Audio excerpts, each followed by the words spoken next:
So first thing I noticed was you got different size tires. This side you got a tire that's almost full tread, and on the other side you got tire that's, I don't know, it's a little bit less tread. When you do that, the two wheels rotate at slightly different speeds, and that can damage the gears inside of the transmission because it can't push them both at the same speed, because one tire is a little taller and that changes the rotation of the center of the axle, and that damages the transmission. So next thing, I got under here and got to looking at, check right away, the wheel moves in and out. It's kind of hard to show. Let's see. Oh, there we go. You can see it. I don't know, maybe you can't see it, but it's moving in and out. That's the tie rod, which is back there. Let's see, hard to see. The tie rod on the inside, the inner tie rod. It's hard to, well, that's the wheel moving. Oh yeah, it's hard to see that in it.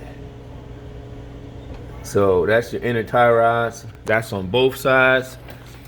So then I got a pry bar. Started checking stuff. The lower ball joint don't seem too bad, but the control arm here in the back is not supposed to move at all. And that, let's see, how did I get the pry bar in there? That was moving a lot. So that's really loose. This bushing back here in the back. It's hard to see that stuff moving on the camera, but that bushing back there in the back is gone. There you go. I don't know if you can tell, that's moving a lot in the back there. That's the lower control arm bushing. It's hard to push and pull on this and hold this camera steady. That's the lower control arm bushing, that's shot. So you need lower control arms. Both sides are like that. And then the tie rod, the inner tie rod, this wheel is the same way. It moves. It's not supposed to move. It's moving on the inside. It's really hard to see that moving on the camera, isn't it? You can see the wheel moving. Not supposed to move. And then that bushing back here, that's that bushing in there on that lower control arm. The bushing is shot. The bushing is supposed to be a piece of rubber that holds that in there tight, and it's gone. The rubber's gone. So that's letting things move back and forth. That's not supposed to move. That's why the front end is really loose. But all of that is fixable within reason.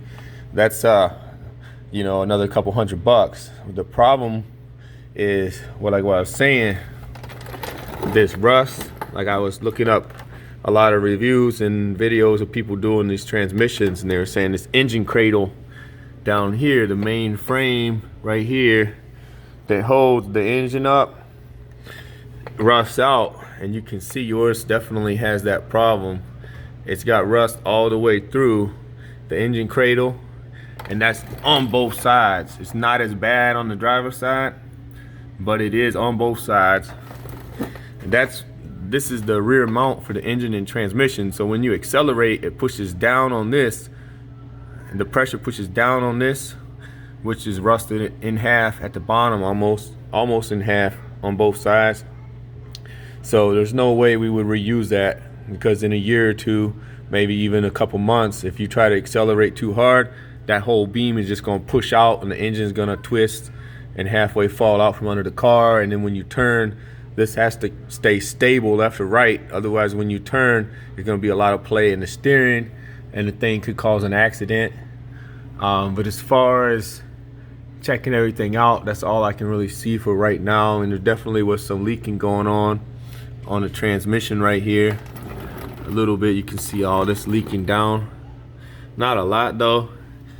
And I noticed there was a bolt missing on the, it don't really matter though, on the oil pan. I guess somebody changed the oil pan gasket and didn't put one of the bolts back. That's not a big deal. So, but other than that, I mean, it's just, I mean, I don't know how much these carriages are. I would assume they're probably $350 plus these control arms, probably 100 some dollars for both. Then the inner tie rods, it's probably $60. But then additional labor for something like that is probably another. I mean, that's a lot of hours. That's an extra 2 hours for those tie rods, an extra hour and a half or two for the lower control arms. And I was hoping to do it without pulling this whole cradle down. But if it's rusted out like that, I won't have a choice but to pull the whole thing out.